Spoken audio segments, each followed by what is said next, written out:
네, 오늘은 제가 말씀을 전하게 되었습니다. 옆에 분과 같이 한번 인사 다시 했으면 좋겠습니다. 오늘 세 번째인데요. 정말 만나서 반갑습니다. 네, 무한 반복을 하고 있습니다. 네, 감사합니다. 네, 오늘은 레위기 강해가 아니라 가장 큰 능력이라는 설교 제목으로 말씀을 나누고자 합니다.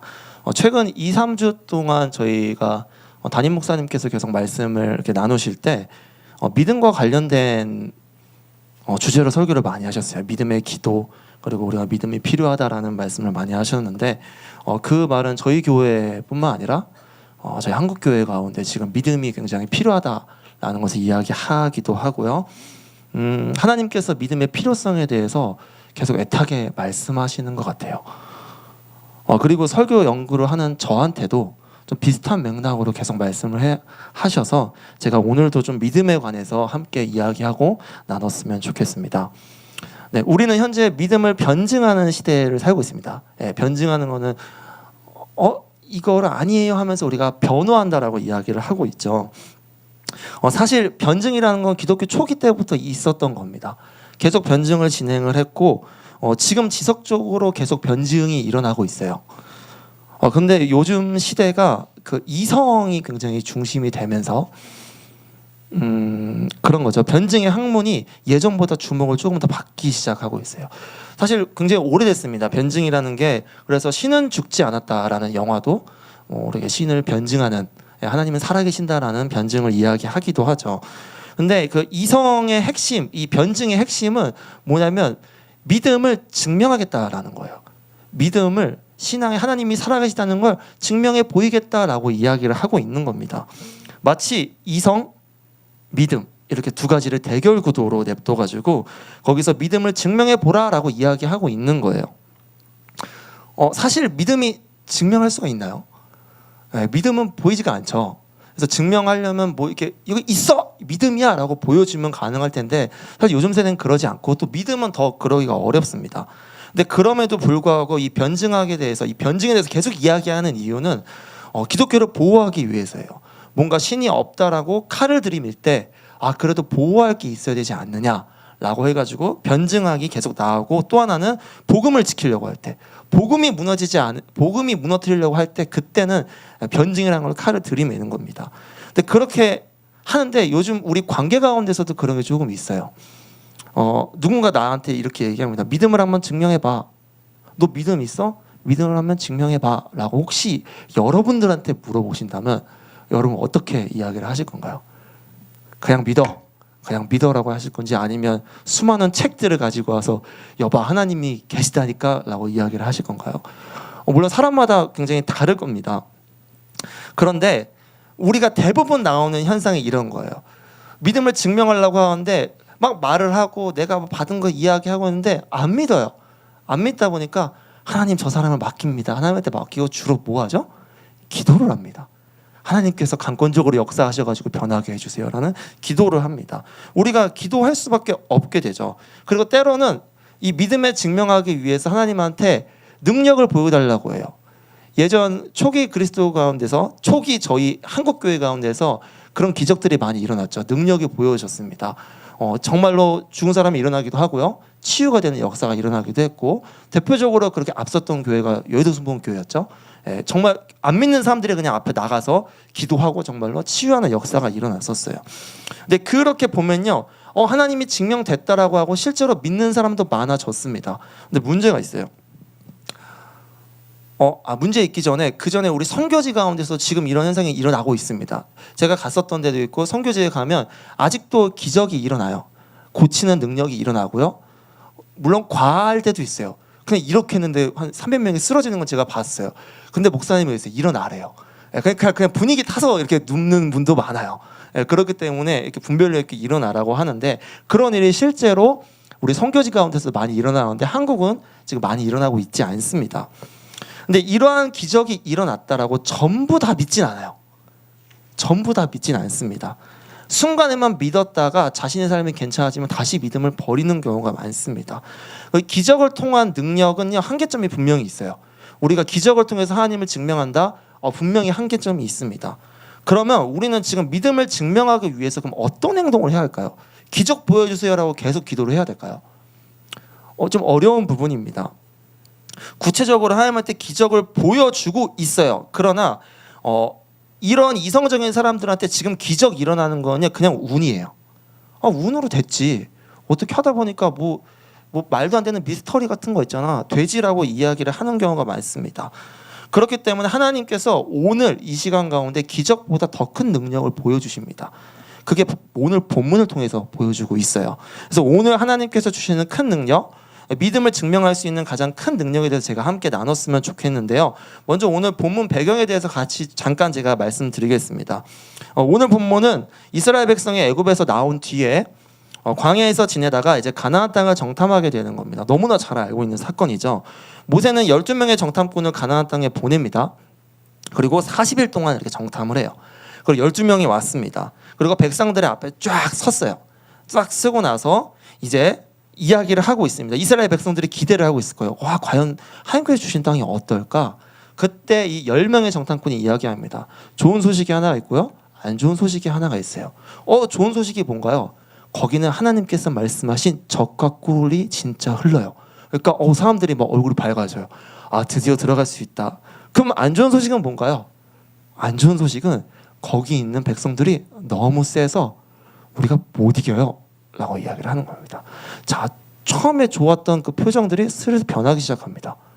못 이긴다고? 그때 우리 2명 너무나 잘 알고 있는 여호수아와 갈렙이 이야기합니다. 아닙니다.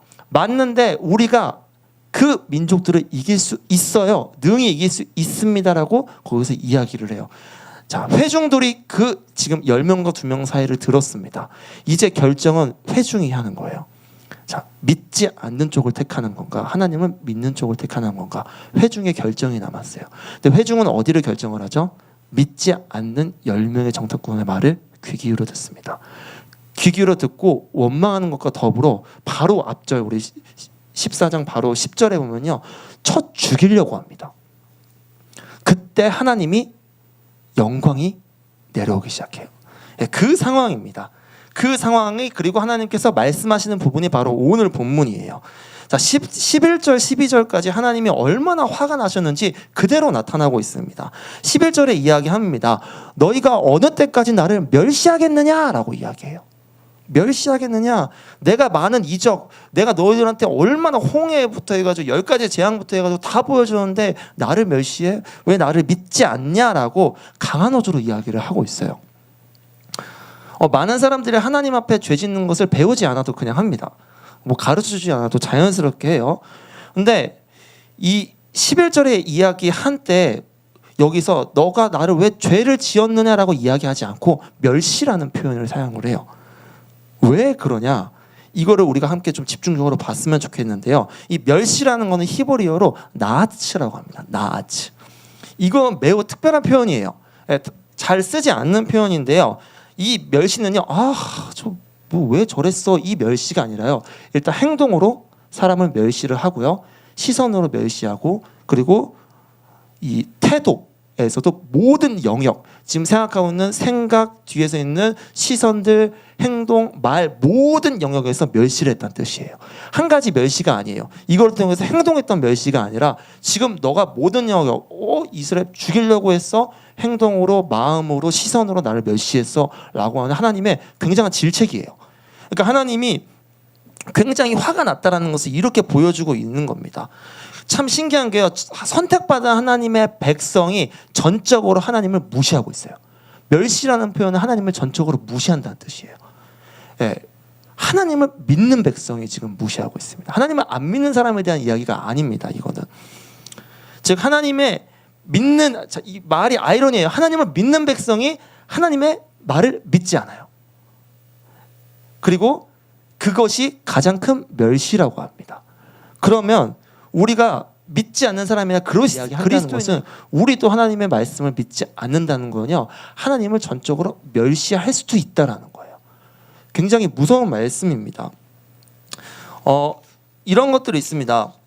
실제로 우리 하나님을 알고 있음에도 하나님을 멸시하는 경우가 되게 많아요. 우리 잘 알고 있죠. 하나님의 능력보다 돈, 관계, 또 뭐 있죠? 사람보다 더 능력을 낮게 여깁니다. 그리고 많은 기적과 베푸심 다 경험, 하나님이 인격적으로 만났으면 경험하셨을 거예요. 그 경험이 있음에도 여전히 하나님은 멸시해요. 멸시라는 표현을 제가 계속 사용을 하겠습니다. 하나님께서 믿음 없는 자들을 볼 때 받으시는 경멸의 정도가 이만큼 크다는 거예요. 믿음이 없다라는 것 자체가 내가 얼마나 경멸하고 있는지 지금 보이고 있다라고 지금 표현을 하고 있는 겁니다. 그래서 하나님께서 받은 이 멸시와 경멸함 때문에 하나님께서 어떤 결정을 하시냐? 벌하기로 결정을 하세요. 벌하기로. 그래서 더 큰 나라를 만들어서 여기 다 멸해버릴 거야 라고 이야기를 합니다. 근데 이때 모세가 여호와 앞에서 다급하게 막 와서 간청을 합니다. 그는 간청할 때 다르게 간청하는 게 아니라 특별히 어떤 단어로 언급을 해요. 그게 뭐냐? 하나님의 능력입니다. 능력을 언급하고 있어요. 13절을 같이 한번 읽어보겠습니다. 13절입니다. 같이 읽겠습니다. 시작. 모세가 여호와께 여짜오되 애굽인 중에서 주의 능력으로 이 백성을 인도하여 내셨거늘 그리하시면 그들이 듣고. 자, 13절을 그냥 읽으면요 마치 하나님께서 인도해 내셨으나 주께서 이스라엘 백성을 멸하고 그거를 가나안 백성이 듣는다라는 표현으로 이해하기가 쉬워요. 근데 이거 원문대로 읽어보면요 내용이 완전히 달라집니다. 원문대로 제가 한번 직역해서 말씀드리겠습니다. 그러자 모세가 여호와께 말하였다.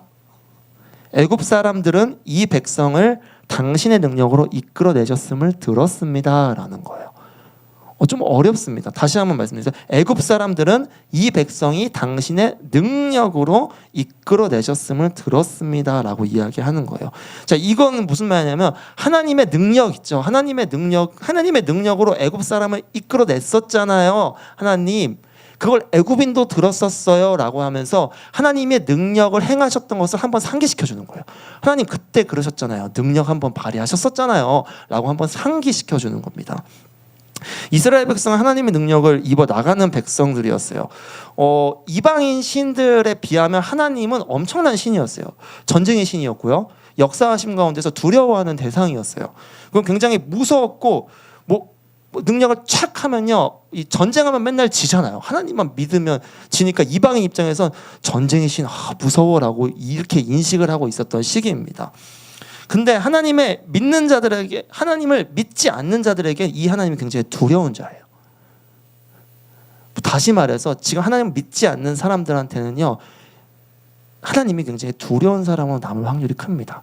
우리도 하나님을 두려워할 수도 있어요. 그러나 우리는 하나님의 사랑의 하나님이 있기 때문에 더 나아가는 겁니다. 어찌됐든 자, 모세는 과거에 하나님께서 이스라엘한테 보여주셨던 능력 있죠. 그 능력을 14절에서 이렇게 이야기해요. 길게 얘기합니다. 간략하게 하면 구름 예비하실 거예요 하나님. 불기둥 구름 기둥으로 하나님께서 우리 가운데 행하셨어요 라고 하면서 하나님의 능력을 한 번 더 언급합니다. 그러면서 16절에서 하나님을 논리적으로 설득해요. 어떻게 하나님을 설득할까요? 모세가 설득합니다. 이렇게 얘기해요. 여호와가 16절에 이 백성에게 주기로 맹세한 땅에 인도할 능력이 없었으므로 광야에서 죽였다리다 라고 해요. 자, 능력을 또 이야기합니다. 하나님의 능력을. 만약에 주의 능력으로 명성이 자자하는데 그 백성 주기로 한 땅이 있었는데 만약에 못 주면 하나님의 능력이 이렇게 다 이게 안 될 거예요. 하나님 체면 있잖아요 라고 얘기하는 것 같아요. 근데 그러면서 17절에 이제 한 방에 카운터 펀치를 하나님한테 조금 설득을 냅니다. 17절 우리 같이 한번 읽어보겠습니다. 시작. 이제 구하옵나니 이미 말씀하신 대로 주의 권능을 나타내시옵소서. 자, 이런 거요. 당신의 능력 있는 하나님이잖아요. 그러니까 그 능력 한번 보여주세요 라는 거예요. 능력 한번 보여주세요 라고 말하고 있는 겁니다. 모세는 당돌하게 하나님한테 지금 이야기하고 있는 거예요. 굉장히 당돌하게. 설득은 굉장히 중요합니다. 제가 결혼을 하고 나서 이사를 3번 했습니다. 3번 했는데 작년에 아니라 저번 달에 이사를 했어요. 근데 이게 갑자기 이사를 한 거라서 그 전에 신혼집에 맞춰서 가구를 맞춰놨는데 이사를 가게 되니까 이제 가구가 안 맞는 거예요. 그래서 가구를 또 사야 되는 이 상황이 된 거죠. 근데 이게 참 하나 옷장을 샀는데 이게 애물단지예요. 어디 둘 데가 없는 거예요. 그래서 이게 데코라인 건데 이게 커가지고 이게 어떻게 할까 고민해서 제가 얘기했어요. 장롱 있으면 장롱에다가 옆에다가 이렇게 붙여가지고 그냥 쓰면 안 될까? 라고 하니까 아내가 단호하더라고요. 안 된대요. 그 왜 그러냐? 저는 뭐 이렇게 나오나 이런 것 때문에 아니라 어떤 거냐면 인테리어상 안 이쁘대요. 그래서 이 인테리어는 나한테 맡기래요. 그거 뭐 할 말이 있겠어요. 그래서 그래 그럼 안 되겠다라고 생각을 하고 그냥 이렇게 그냥 어떡하지라고 해서 그 애물단지 냅뒀어요. 심지어 팔려고 올렸는데 안 팔립니다. 너무 커서 가져가지도 않아요. 그래서 이거 어떡할까 고민하다가 이번 주 월요일 날에 제가 전에 모교에 있었던 한 지인이 이렇게 놀러 왔습니다. 근데 그 친구가 패션을 하는 친구예요. 패션도 하고 인테리어도 좀 알고 그 뭔가 그러니까 미술관에서 하고 미술 전공을 했기 때문에 그런 거에 좀 빠삭해요. 근데 어떻게 하다 보니까 같이 이제 이케아를 가게 됐어요. 저는 쇼핑 정말 싫어합니다. 네, 정말 싫어해요. 그냥 그 따라다니기만 해요. 이제 따라다니고 있는데 열심히 옷장을 보더라고요. 그래서 옷장 보고 와서 다 왔어 하는데 옆에서 아내가 이렇게 얘기하는 거예요. 결정했어. 그래서 뭘 결정했어? 그래서 그 집에 있는 애물단지 장롱 옆에 붙이기로 했어라고 이야기를 하는 거예요. 그래서 제가 그 말을 듣고 내가 얘기했던 건데 이제 속으로 그렇게 얘기했어요. 대놓고 발음 못하고 속으로 내가 얘기했던 건데 이렇게 하는데 아내도 이제 눈치가 있으니까 이렇게 얘기가 이제 옆에 친구였는데 사실 남편이 이야기했었는데 너가 이야기하니까 내가 설득당했어라고 이야기를 하는 거예요. 그 친구하고 이야기해 보니까 좀 미술에 대해서 감각도 있고 그러니까 이 친구를 잘 아니까 이 친구랑 얘기하다 보니까 여기 냅두면 괜찮겠다라는 거예요. 저는 무지죠. 전 모르니까 아무리 이야기를 해도 제 말을 듣지 않는 거예요. 그러니까 그런 상황이 돼버렸어요. 그래서 결국 그거를 놓기로 결정을 했습니다. 그래서 제가 아무래도 내가 이렇게 얘기했었는데 라고 해도 안 먹히는 거죠. 이건 절대 안 먹히는 겁니다. 이런 거하고 좀 비슷해요. 여기서 하나님이 모세를 알았고 모세가 하나님 아는 관계가 지금 이 관계랑 좀 비슷합니다. 하나님이 설득당했다라고 보는 게 표현이 더 좋아요. 설득을 당했는데 당해준 거예요. 어떻게 당해줬냐? 이런 겁니다. 네, 이런 거죠. 하나님은 모세를 너무 잘 알고 있었어요. 너무 잘 알고 있으니까 모세가 지금 이렇게 말하는 게 어떤 의도인지 알고 있었어요. 어떤 의도로 말하고 있는지. 그렇기 때문에 하나님께서 이렇게 말씀하시는 게 이유가 너무나 잘 알고 있기 때문에 너가 지금 어떤 의도로 이야기하는지 내가 알 것 같아 하니까 그냥 설득당해 준 거예요. 설득당해줘. 그래서 왜 설득당해준 이유가 있어요. 그게 바로 오늘 나오는 능력에 관련이 있습니다. 하나님께서 모세에게 주신 큰 능력이 두 가지가 있습니다. 그 두 가지 중에 첫 번째가 바로 뭐냐? 모세가 가지고 있었던 큰 능력의 첫 번째는요, 바로 긍휼함이었어요. 긍휼함. 모세는 온유한 자라고 칭함을 받았던 사람입니다. 온유한 자. 그는 이스라엘 백성의 지도자로서 하나님 앞에서 완악하게 구는 백성들을 볼 때마다 하나님이 화를 맨날 내요. 뭐 이상하게 모세의 오경을 보면 하나님이 화를 잘 내세요. 근데 그때마다 어떻게 하시냐? 어떻게 하시냐 아니라 그 모세가 하나님 앞에 중재를 해요. 하나님 아니에요 이렇게 얘기를 해요. 자, 모세 입장도 답답할 수 있고요. 모세 입장도 쟤는 왜 이렇게 말을 안 들어 할 수 있지만 하나님이 유난히 그독 표현을 화내시는 표현을 했다는 거는 모세가 중재자 역할을 할 거를 아셨기 때문이에요. 긍휼함을 갖고 나를 그래 괜찮아라고 위로하고 중재자 역할을 할 거라고 믿고 있었기 때문에 그렇게 표현을 하신 거였어요. 하나님께서 긍휼함이 굉장히 중요합니다. 우리 사회 안에서 긍휼함이 많이 없어요. 모세의 긍휼함 때문에요 백성이 멸망을 안 했어요. 마지막까지 하나님 앞에 중재가 됐습니다. 그래서 이 긍휼함에 대해서 우리가 깊이 생각해 볼 필요가 있습니다. 우리 교회 안에 지금 긍휼함이 있나요? 사라진 지 꽤 오래됐어요.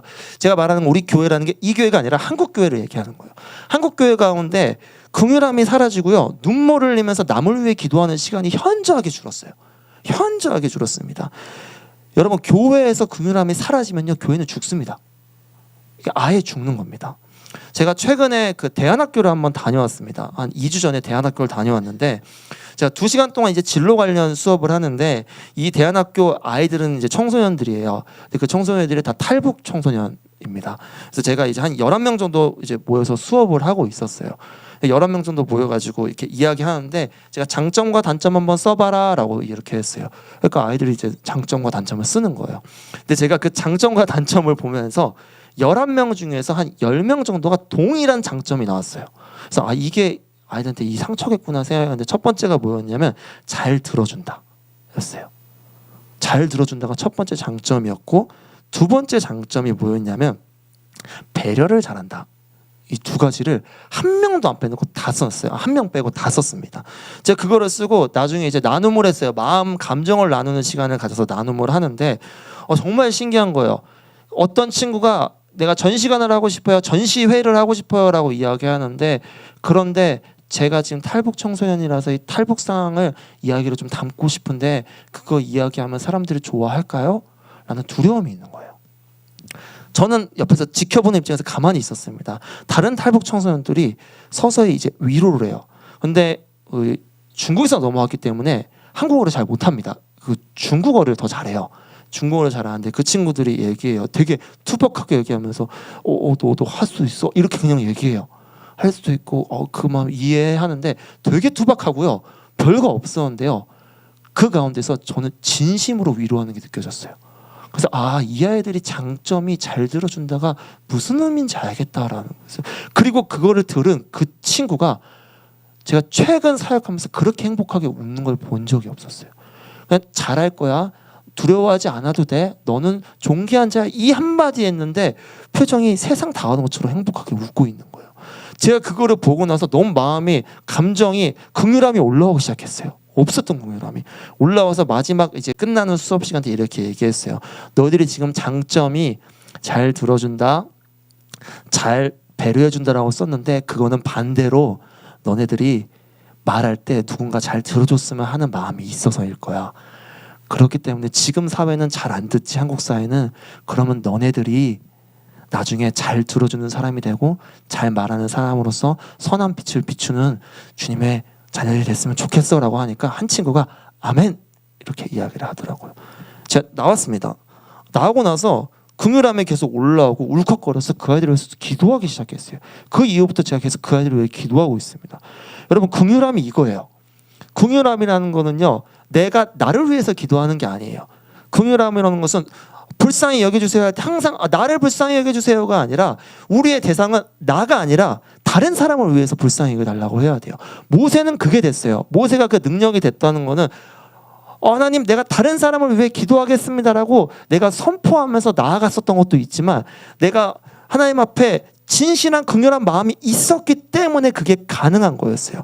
한국교회 가운데 그게 없어요. 그게 없어지고 있어요. 없다라는 표현 안 하겠습니다. 없어지고 있어요. 그래서 이 긍휼하는 것은요, 이거요, 중보기도예요. 중보기도. 우리가 중보기도로 진행이 돼야 됩니다. 이런 게 있습니다. 제가 좀 굉장히 안타까운 건데 이런 얘기예요. 아니, 내 기도하기도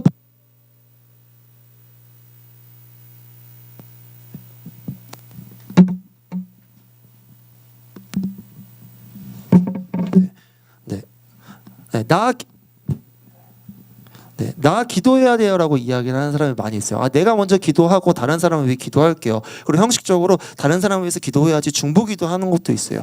굉장히 중요합니다. 그것도. 근데 더 중요한 거는요, 자, 내 발에 불이 붙었고요, 저기에 발에 불이 타고 있어요. 그러면 내가 그거를 끄기 위해서 내 발 먼저 끄는 게 아니라 달려가면 자연스럽게 꺼질 수가 있어요. 저거부터 끄겠다고 열심히 달려가는 게 필요합니다. 그 중보기도가 교회에서 죽는 순간요, 긍휼함은 사라져요.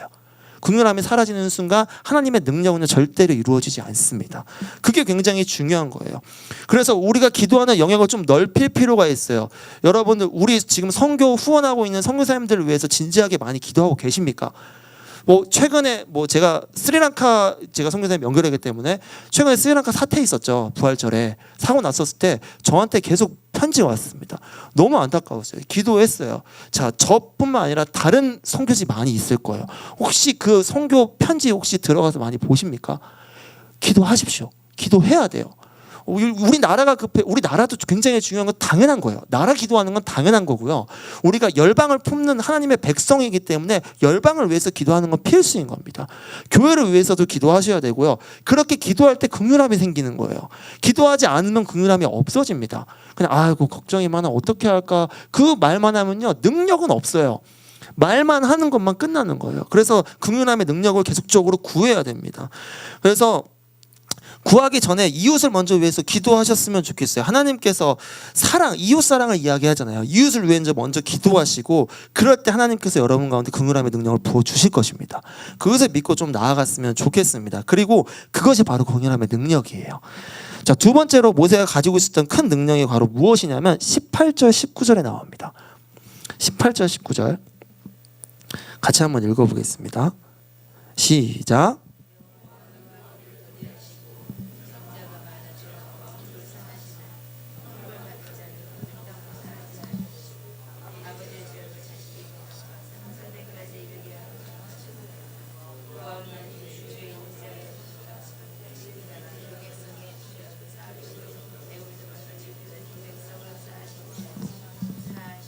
네, 아멘. 네, 모세는요 긍휼함과 동시에 하나님의 마음을 아는 자였어요. 이거요, 당신께서 얼마나 참으셨는지 알고 있어요. 이것이 하나님 마음을 이해하는 거예요. 하나님께서 얼마나 많이 참으셨는 것도 알고요, 죄를 사하지만 벌을 주시는 것도 다 알고 있어요. 하나님 마음을 이해하려고 해요. 이게 굉장히 중요한 겁니다. 그리고 마지막 절에 이렇게 이야기해요. 당신의 능력으로 죄악을 뭐 해달라고요? 사해달라고 해요. 사해달라고. 모세가 가지고 있었던 큰 능력의 두 번째가 바로 뭐냐? 용서였어요. 용서. 아무리 용서를 해줘도 용서의 고마움을 모르면요, 용서는 사람의 입장에서는 용서보다 더 큰 증오가 올라와요. 저 자식 또 그래 이러면서 증오가 올라옵니다. 그런데 그 용서의 마음을 이해해 주는 사람이 있으면요, 계속 용서가 돼요. 정말 나를 위해 이렇게 해주는 거 알죠? 그래서 정말 미안해라고 얘기하면 용서가 돼요. 저 증오하다가도 내가 널 사랑하니까 용서한다, 이게 된다는 거예요. 그 마음을 알아줄 때 용서가 진정으로 나타나는데 모세는 용서의 능력이 있었어요. 그렇게 용서의 하나님을 잘 이해하고 있었던 거예요. 그래서 모세는 17절을 통해 이렇게 얘기했죠. 큰 권능으로 나타내달라고 간구하는데 여기서 그 큰 권능이 뭐냐면요, 기적이 아니라요, 용서라는 거예요. 용서. 권능은 용서라고 표현을 하고 있는 겁니다. 하나님께서 우리를 용서하셨기 때문에 우리가 이렇게 살아가는 거고요. 그리고 그 용서하시기 위해 예수 그리스도 이 땅에 보내신 거예요. 용서는 굉장히 중요합니다. 근데 모세는요, 용서를 지금 구하고 있어요. 이스라엘 백성을 용서해 주세요. 그 중보자로서 자신의 죄가 아닌 다른 죄를 계속 용서해달라고 구하는 겁니다. 이게 뭐냐? 중보자로서 기도하는 거예요. 다시 말해 그게 대리 기도예요. 대리 중보입니다. 여러분 이런 기도 하신 적 있어요? 하나님, 한국을 용서해 주십시오. 기도하시죠. 또 내 남편을, 내 부모님을, 내 자녀를 용서해 주십시오 이러면서 하나님한테 용서를 구해야 돼요. 용서를 구하지 않으면요, 용서의 능력은 절대로 나타나지 않습니다. 중보하는 가장 필요한 거예요. 근데 용서할 때 우리가 이렇게 구하는 경우가 있어요. 하나님, 우리 아버지가 나를 너무 괴롭혀요. 이거요. 자, 너무 괴롭혀요. 그래서 용서해 주세요. 이렇게 기도하는 경우가 있어요. 이렇게 되면 좀 문제가 될 수가 있습니다.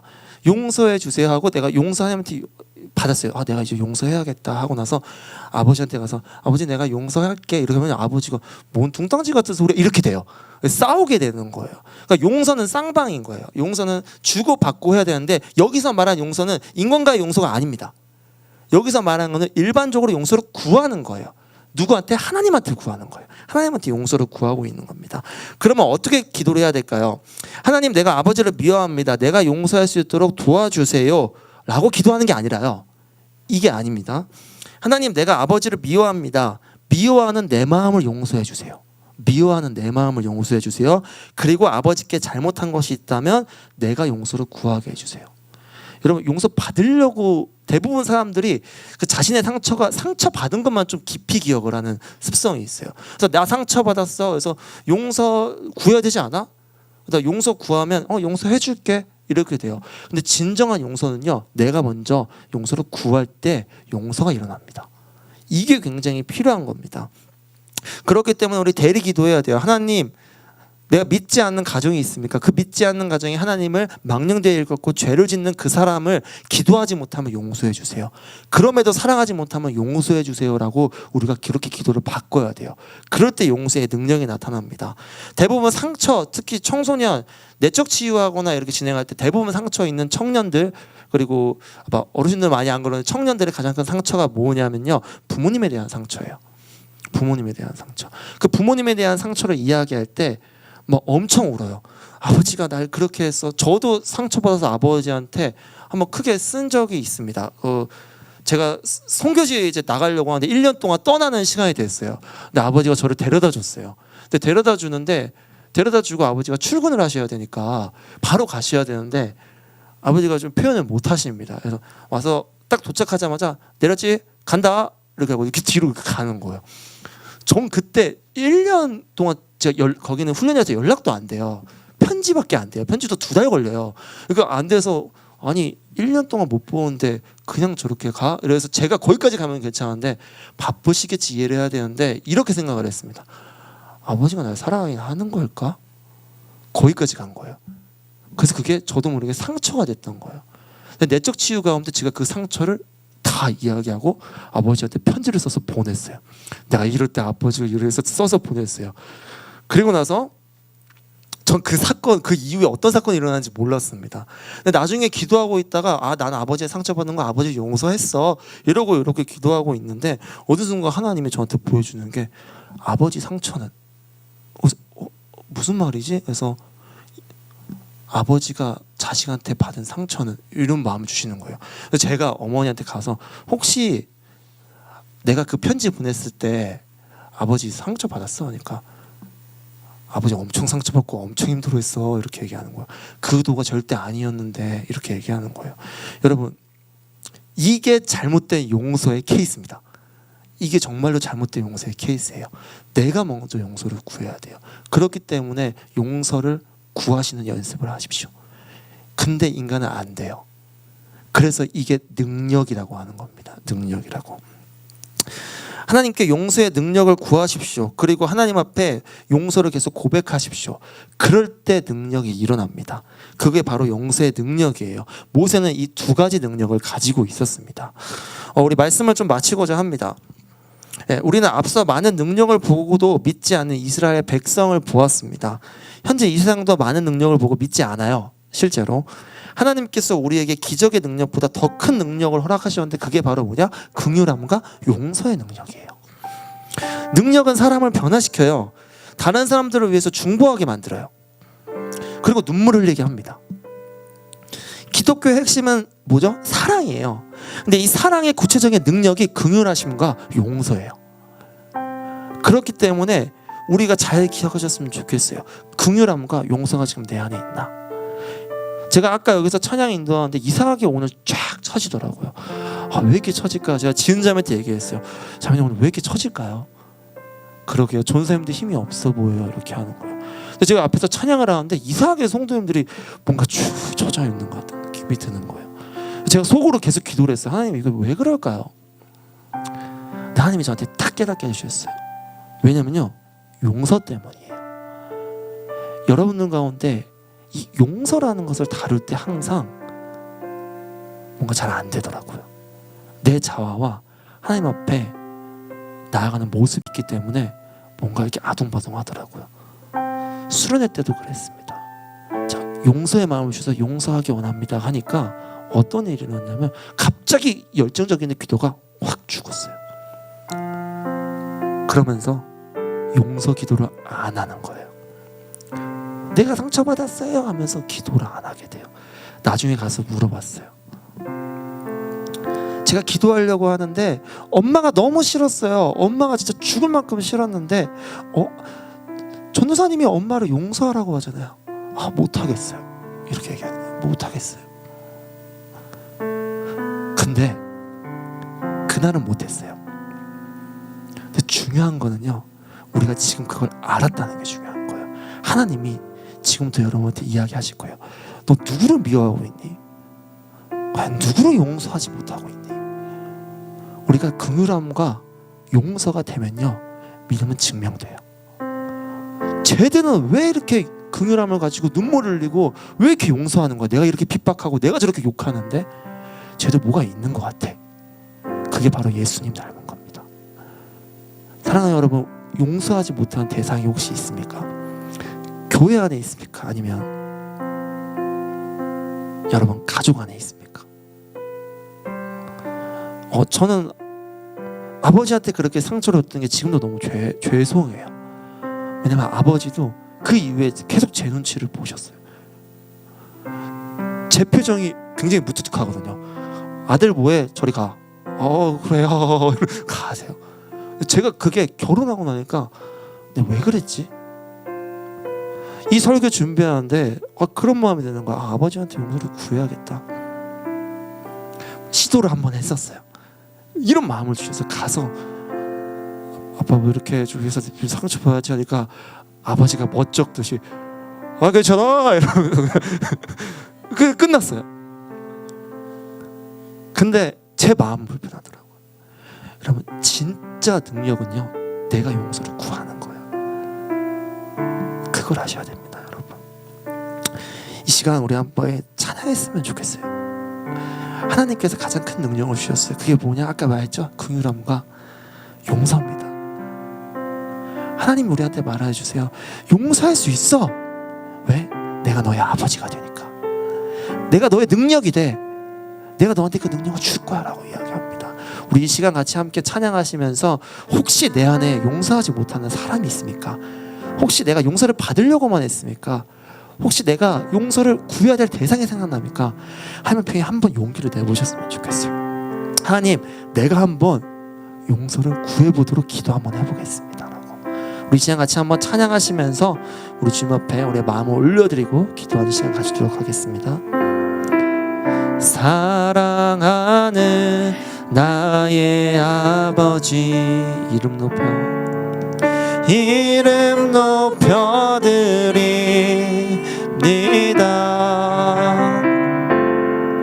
주의 나라 찬양 속에 임하시니 능력에 주께 찬송하네. 전능하신 하나님 찬양 언제나 동일하신 주, 전능하신 하나님 찬양 영원히 다스리네.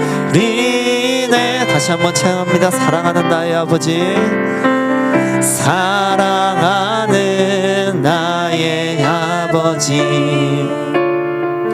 이름 높여드립니다.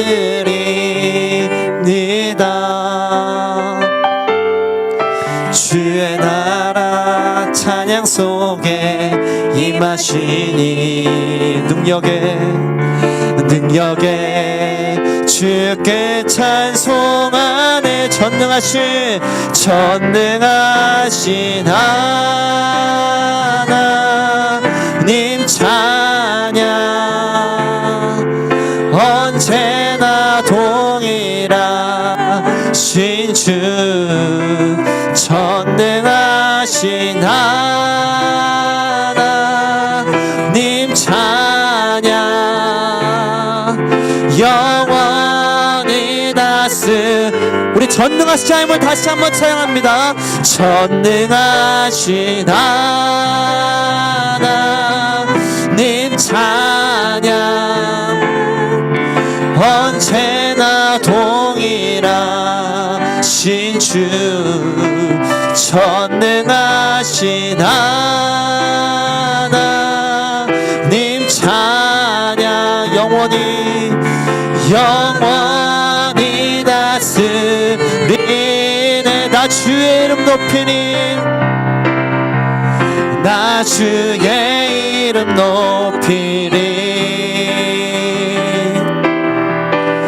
나 주의 이름 높이니. 하늘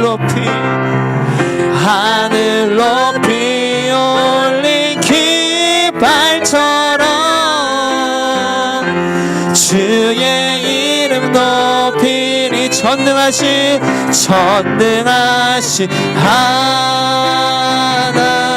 하나님 찬양 언제나 동일하신 주, 전능하신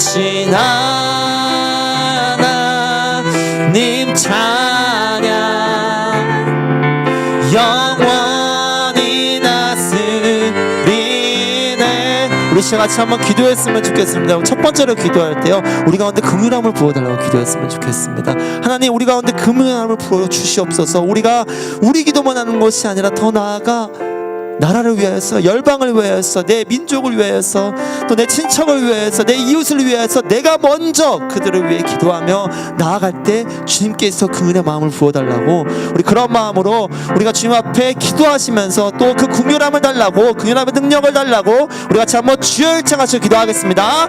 주여, 하나님 이 시간 가운데 하나님의 능력을 구하며 나아가기 원합니다. 하나님의 능력은 전능하시며 또한 왕대하신 하나님의 놀라운